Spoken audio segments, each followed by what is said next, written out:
Bonjour à tous, c'est Adèle pour la chaîne Jolie d'épée. Je vous retrouve aujourd'hui avec un unboxing de chez Fancel et ce sera un unboxing un petit peu différent puisque pour une fois je n'ai pas choisi d'articles de diamond painting chez eux. Vous savez qu'habituellement je prends plutôt du diamond painting parce que je trouve qu'ils ont une très belle sélection et que les tarifs sont très intéressants. Mais là j'avais envie, au moment où j'ai fait ma sélection, de me promener sur d'autres catégories du site. Et du coup j'ai pris une peinture par numéro et j'ai pris également un petit puzzle. Donc on va regarder ça ensemble, on va découvrir ça ensemble. Je pense que les prochains unboxings de la boutique seront du diamond painting, puisqu'on commence à avoir tout ce qui est Noël qui est en train de sortir sur les sites. Et je sais que prochainement ce sont les articles vers lesquels je vais me diriger. Mais comme je vous avais dit dans ma vidéo de la rentrée, si vous ne l'avez pas vue, je vous la remets dans le petit i d'information. Je voudrais essayer d'avancer un petit peu les choses que j'ai reçues encore ces derniers mois depuis ce début d'année avant d'attaquer la grande ligne droite avant Noël puisque c'est toujours le moment où ils sortent le plus d'articles. Donc voilà, ça me permet de temporiser un petit peu et puis d'aller sur d'autres loisirs que j'aime bien et vous montrer que cette boutique peut vous proposer également d'autres choses que uniquement du diamond painting. Donc c'est l'occasion. On va regarder ça ensemble, on va commencer par la peinture par numéro et on regardera le petit puzzle en second. Voilà, je garde le mystère et le suspense jusqu'au bout. Donc c'est arrivé dans une grande pochette, alors c'est pas une pochette toute souple, un peu sac poubelle, c'est beaucoup plus épais comme plastique, donc c'est pas mal. Et c'était rangé dans ma boîte aux lettres sans le problème. Alors, l'étoile en peinture par numéro. Je ne sais pas si vous avez vu mes unboxings précédents. Elles sont souvent livrées dans des pochettes bulles comme ça, très longues. Elles sont dans ces cas-là roulées. Il peut arriver qu'on reçoive des peintures par numéro qui soient pliées. Je ne sais pas si les partenaires avec lesquels je collabore envoie des peintures pliées. Pour le moment, je n'ai toujours eu que des peintures roulées et j'ai jamais eu de soucis. Des fois, elles arrivent un petit peu froissées, mais comme pour les peintures pliées, la solution, c'est tout simplement de les repasser et du coup, elles reviennent à plat et il n'y a pas de souci pour travailler dessus. Donc, on va regarder le modèle que j'ai choisi. Hop, donc nous avons ici la toile avec le petit lot de pinceaux. Donc les toiles sont toujours livrées avec un lot de 3 pinceaux. Un pinceau plat qui s'appelle une brosse et un pinceau un peu plus fin et un plus épais. Honnêtement, au départ, j'étais un peu sceptique sur la qualité de ces pinceaux et maintenant, je m'en sers absolument tout le temps. La solution, en fait, l'astuce, c'est de mettre pas mal de peinture sur le pinceau. Et en fait, la pointe est vraiment très fine et la peinture va vraiment faire venir sur la pointe du pinceau et faire un trait très fin pour peu que vous n'appuyez pas. Donc franchement, je suis agréablement surpris par ces pinceaux-là et je travaille tout le temps avec. Et franchement, je les apprécie énormément.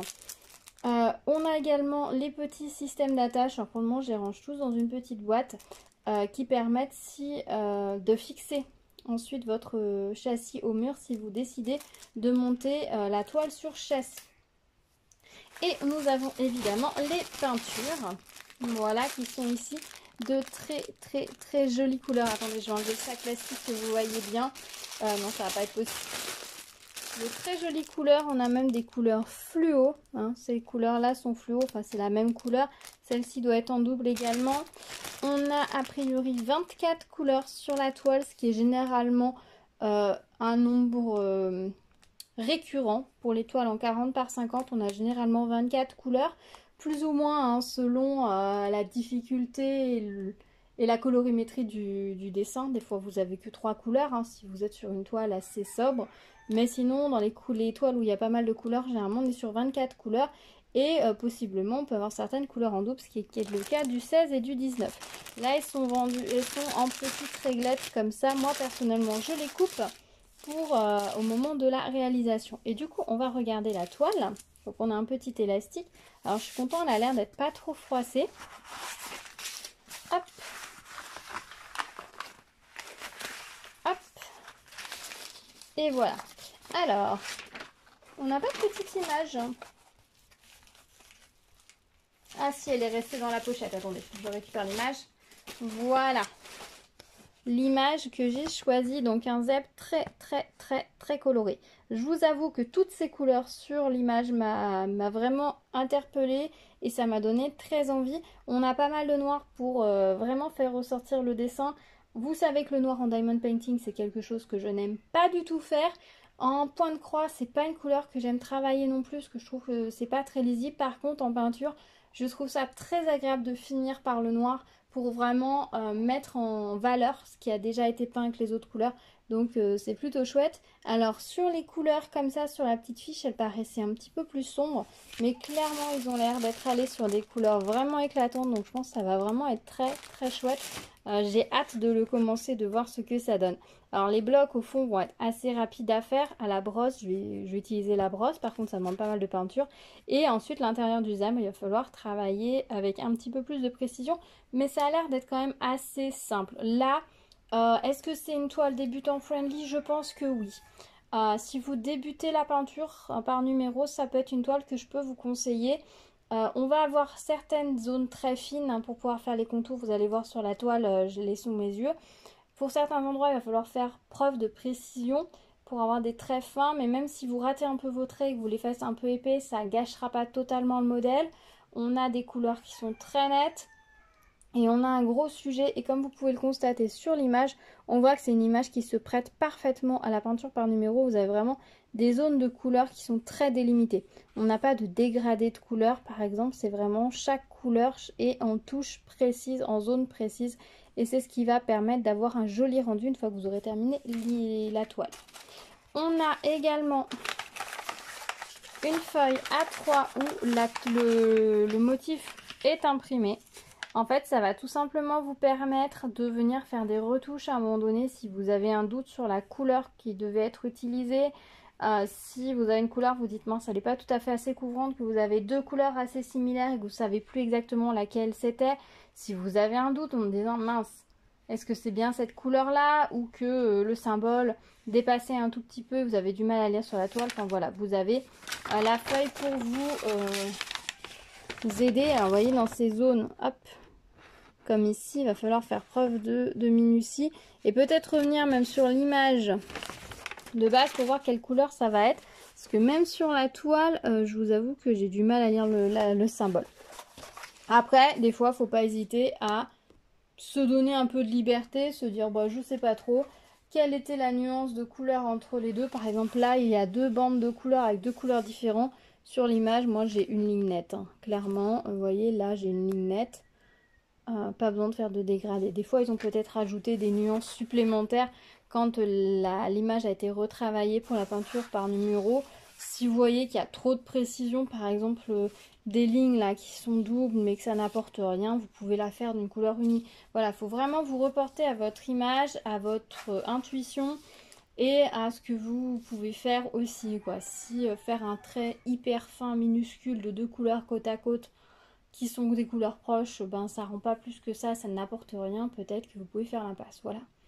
Il faut, voilà, la toile imprimée c'est un guide sur laquelle vous allez travailler, mais il va falloir vous-même aussi partir un petit peu en autonomie par rapport à ça, ajuster certaines fois certains détails. Si vous avez des images où il y avait des dégradés, vous allez avoir des couleurs tranchées sur la toile. Il faudra vous-même retravailler les couleurs pour avoir un dégradé. Enfin voilà, c'est un support, c'est une base qui est très agréable à travailler. Mais après, pour avoir un rendu au top, ben, il va peut-être falloir vous laisser nous faire confiance et laisser aller votre créativité et votre logique pour ajuster les choses qui peuvent vous paraître incohérentes. Voilà, je ne sais pas si je suis très claire, mais voilà.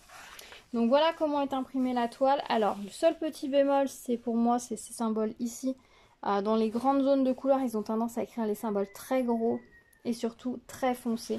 Là, c'est pareil, c'est très foncé. Et là, on est dans le 10. Le 10, c'est du noir, ça va. Mais le 17, par exemple, ici, qui est du jaune, il est un petit peu foncé. Donc, pour le couvrir, des fois, ça va être un peu compliqué. Je préférerais qu'ils écrivent les chiffres d'une couleur un tout petit peu plus fine. Je veux dire que ce serait écrit comme ici. Bon, de loin, là, vous ne voyez pas, mais c'est très lisible pour quelqu'un normal. Quand on travaille dessus, c'est très lisible. Et c'est plus facile à couvrir un chiffre qui est plus fin que ces chiffres-là qui sont écrits presque en gras. Donc voilà, la toile, c'est une 40 par 50. Donc c'est une tête de zèbre. Hein, voilà, tout est bien imprimé. Je vous montre de plus près l'impression de la toile. Alors, ce que je vous disais ici pour savoir quelles vont être les couleurs, a priori c'est du 9, d'après ce que je devine. On doit avoir du 9 et du 10 en fait. On doit avoir la ligne en noir et un léger contre-ligne en marron pour donner un petit peu de relief. Donc à voir ce que ça va donner au résultat parce que c'est vraiment très très fin. Ça va pas forcément être évident et ça va pas forcément réellement se voir sur la toile. Donc ça ce sera à voir en fonction. Mais sinon c'est très clair, hein. Vous voyez, on a pas mal de zones à travailler. Les chiffres sont plutôt clairs. Alors l'avantage sur les kits comme ceci, les kits que vous allez commander sur les sites que je vous montre, c'est qu'on n'a aucun mélange de couleurs à faire. Chaque numéro correspond à une couleur et vous n'avez pas de mélange de couleurs à faire, ce qui est vraiment très confortable et qui est très pratique. Si vous voulez démarrer la peinture par numéro, faites bien attention à ça. Je sais que sur Amazon, on peut trouver des kits, même des kits enfants qui sont très peu chers, mais faites très attention, lisez bien les commentaires en dessous. Il y a énormément de kits où il va falloir mélanger les couleurs, ce qui en soi n'est pas forcément compliqué, mais quand on commence, c'est pas forcément le plus facile et ça a tendance à inquiéter un petit peu plus, alors que si vous prenez une toile comme celle-ci, vous avez le 10, vous peignez en 10 quoi. Vous cherchez pas plus loin, vous n'avez pas besoin de vous dire ah oui alors attends le 10, oui ça, il faudrait que je mélange deux couleurs pour avoir ma teinte, et puis mince dans cette zone là j'ai pas fait beaucoup de peinture mais dans cette zone là et vous risquez d'avoir des nuances de peinture etc. Là non, vous êtes vraiment tranquille donc le résultat sera nickel, uniforme, la même couleur sera la même partout.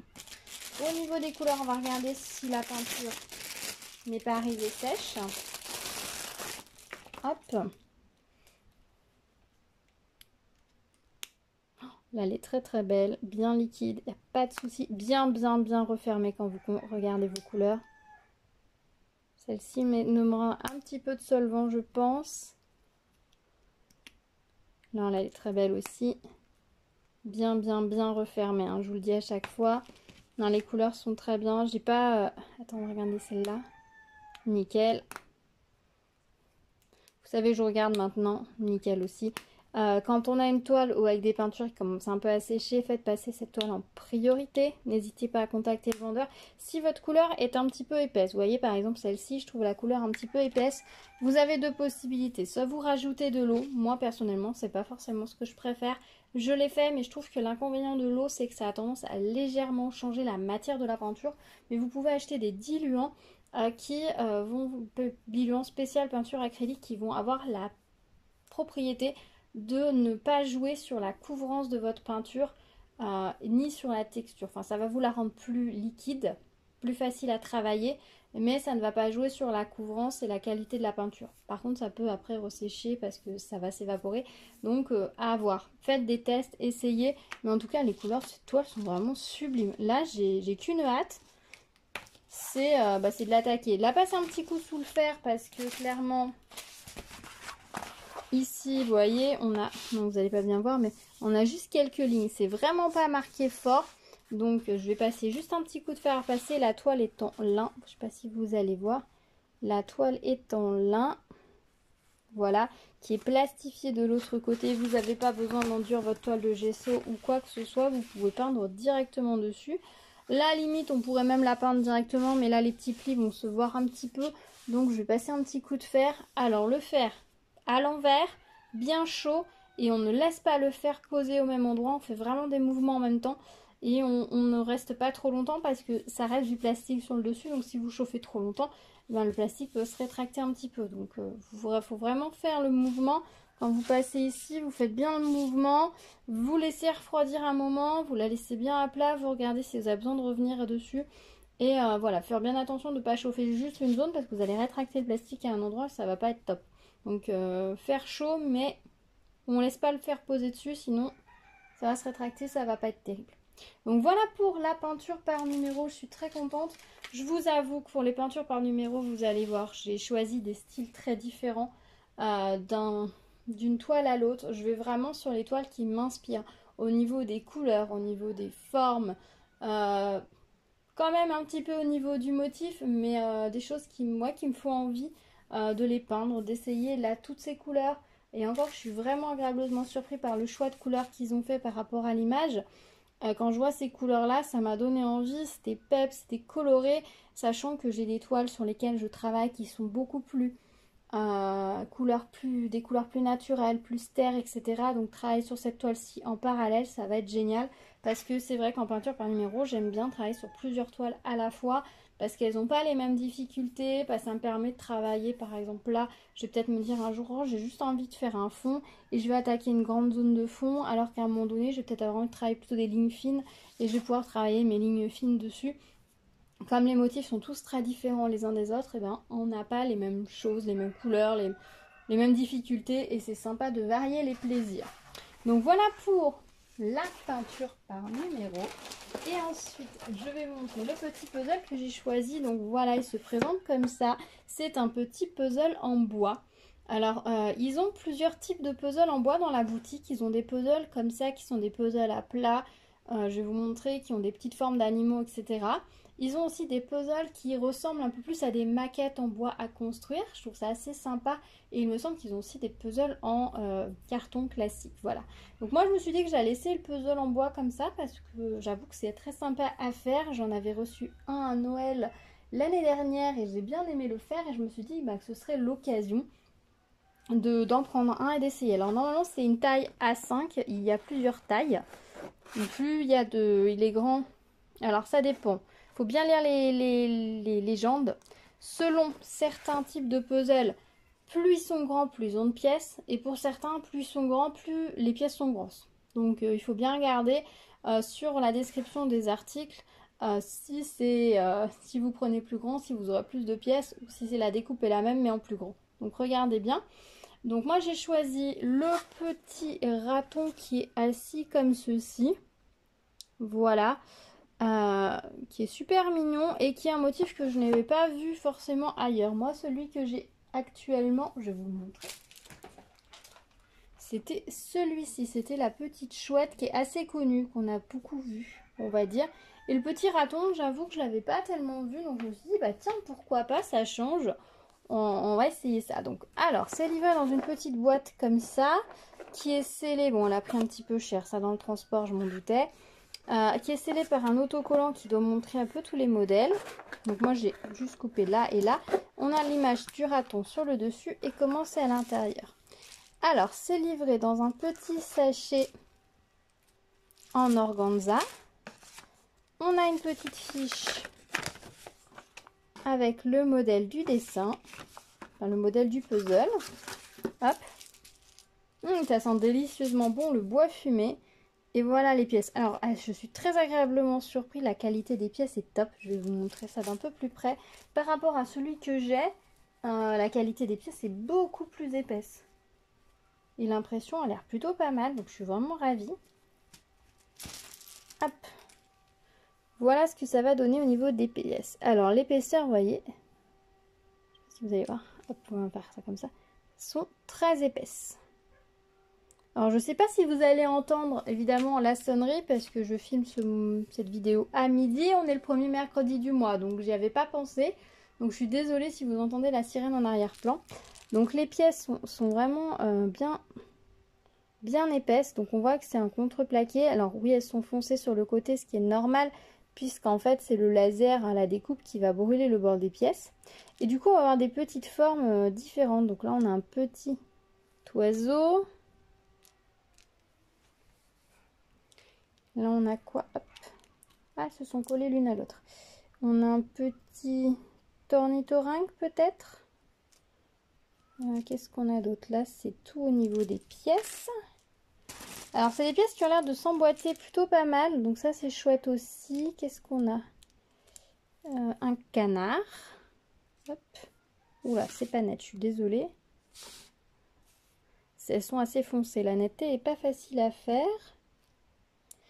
Là, on n'a pas d'autres formes d'animaux, a priori. On a un petit lézard. Une petite biche. Alors, le motif sur le puzzle a l'air d'être imprimé assez foncé. Donc, peut-être que si vous prenez un puzzle plus grand, le motif sera plus clair. C'est vrai que l'image est assez foncée de base. Là, on a un petit lion qui s'étire visiblement, une petite libellule, petite papillon de nuit. Qu'est-ce qu'on a d'autre? Petite fleur.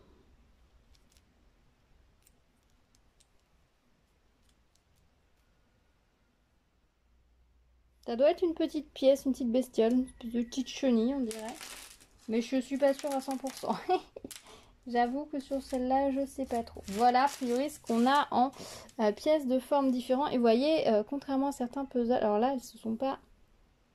Il faudra que je la démonte doucement. Parce qu'en fait, elles sont pas... Là, la laser n'a pas coupé ici sur le bord. Mais vous voyez, ce sont des pièces qui vont vraiment s'emboîter, qui ont des formes de pièces, qui n'est pas toujours le cas sur ce type de puzzle. Des fois, les pièces se posent juste les unes à côté des autres, ce qui n'est pas pratique du tout. Là, c'est pas le cas, donc je pense que ça va être assez sympa à faire. Ça devrait se tenir plutôt pas mal, en tout cas, je l'espère. Donc, on voit que ceci va, hop, ici, normalement, hop, voilà. Donc, vous ne voyez rien du tout. Je suis désolée, c'est foncé et la netteté ne veut pas se faire. Voilà ce que ça donne. Donc les pièces vont s'emboîter, donc très contente. Je sais plus combien il y a de pièces dedans, c'est pas précisé, je pense qu'il doit y en avoir 70 ou une centaine. De toute façon je vais le faire et puis vous le retrouverez dans ma vidéo revue puzzle, donc soit de ce mois-ci, soit le mois prochain selon le moment où je le fais et comment je monte ma vidéo. Mais très contente, j'adore l'odeur de bois fumé qui se dégage de ces puzzles. Je pense qu'à l'occasion, pourquoi pas en reprendre d'autres, parce que franchement, je suis vraiment ravie de la qualité. Elle est supérieure à celui que j'ai déjà. Et ça, c'est cool. Et j'ai l'impression qu'au niveau de la découpe, celui que j'ai déjà, les pièces se posent les unes à côté des autres, mais ne s'emboîtent pas. Dans celui-là, ça s'emboîte. Le fait qu'on ait un petit sachet comme ça en organza pour ranger les pièces, c'est cool. On peut même mettre la petite notice directement dedans. Et puis voilà, si vous voulez pas garder la boîte en carton, vous voulez faire une petite collection de petits puzzles comme ça, bah même si vous gardez une boîte en carton, vous pouvez en ranger 2 ou 3 dans la boîte sans le moindre souci. Donc c'est très chouette. Donc voilà, je suis très contente de ces deux réceptions très animalesques, hein, comme vous pouvez le constater, animalière plutôt, que vous un peu sauvage. Enfin, ces deux réceptions ces deux produits que j'ai reçus. Voilà, je suis désolée, je bug. Mais je suis très très content. Un grand merci à Fancel de m'avoir permis de recevoir ces jolies petites choses. J'ai hâte, vraiment hâte de m'y mettre. D'essayer les deux. Honnêtement, je pense que le puzzle va pas traîner. Je vais rapidement le faire. À moins que je me le garde pour un petit moment un peu spécial. Voilà, parce que j'ai qu'une envie, c'est de me jeter dessus pour le faire là dès la vidéo terminée. Et je pense que je vais me le garder pour me poser peut-être un moment tranquillement avec un thé ou un chocolat chaud et puis me faire le plaisir de le faire, parce que la première fois qu'on fait un puzzle, il y a toujours une petite touche un peu magique que l'on n'a pas quand on le refait. Donc je vais peut-être me réserver ça pour un peu plus tard. Par contre le zèbre, je pense que dans l'après-midi je vais commencer, parce que franchement elle me fait vraiment envie, cette toile, et ces couleurs, vraiment c'est magnifique. C'est vraiment la toile que j'ai avec les couleurs les plus éclatantes. Je m'attendais à des couleurs un peu de ce genre, je vous avoue. Quand j'avais reçu la spirale multicolore, je m'attendais à aller voir vraiment sur des couleurs jaunes, orange, vraiment peps, ce qui n'est pas le cas, mais qui rend très très bien quand même. Donc là, d'avoir cette toile avec ces couleurs vraiment peps, et ben, je suis ravie. Et donc j'ai vraiment hâte de m'y mettre. Voilà, bah, j'espère que cette petite vidéo vous aura plu. N'hésitez pas à me dire dans les commentaires ce que vous avez pensé de ces articles. Si du coup vous gardez l'idée dans un coin pour les puzzles en bois, si vous en avez déjà fait, si vous en avez peut-être offert, parce que c'est un super chouette petit cadeau à offrir. Ça reste assez ludique. Et même quelqu'un qui n'est pas super fan de puzzles, c'est vraiment une petite activité qui se fait facilement. Voilà, un après-midi, un soir... sur un petit coin de table, il n'y a pas besoin de beaucoup d'espace. On est sur une matière bois en plus noble qui donne vraiment une petite envie de cocooning. Donc c'est vraiment un très chouette moment, ces puzzles en bois, et c'est vraiment un très chouette cadeau. Donc est-ce que vous en avez offert, reçu, si vous aimez ce genre ou pas du tout? Dites-moi tout. Dites-moi si du coup vous êtes tenté par la peinture par numéro, si vous avez du coup craqué, commandé une toile ou deux ou pas du tout, ou peut-être que vous hésitez. Je vous dirai de toute façon à chaque fois quelles sont les toiles que je considère comme débutant friendly et les autres non. J'essaye de prendre des choses plutôt débutantes dans le sens où moi-même je commence, et que je vois que pour certaines toiles, si je voulais vraiment avoir un rendu très chouette, il faut que j'acquière quelques techniques supplémentaires que je n'ai pas. Donc pour le moment, certaines, j'essaye d'aller sur des choses un peu plus simples et puis qui puissent vous donner aussi envie de vous lancer. Donc comme cette toile, donc on se retrouve dans les commentaires. Si vous avez des questions, n'hésitez pas à me les poser, j'y répondrai avec plaisir. N'oubliez pas de vous abonner à la chaîne, activer la cloche pour être au courant des prochaines vidéos si ce n'est pas déjà fait. Me laisser des petits pouces vers le haut, ça me fait toujours très plaisir. Je vous dis à très vite, prenez soin de vous, à bientôt, tchou tchou.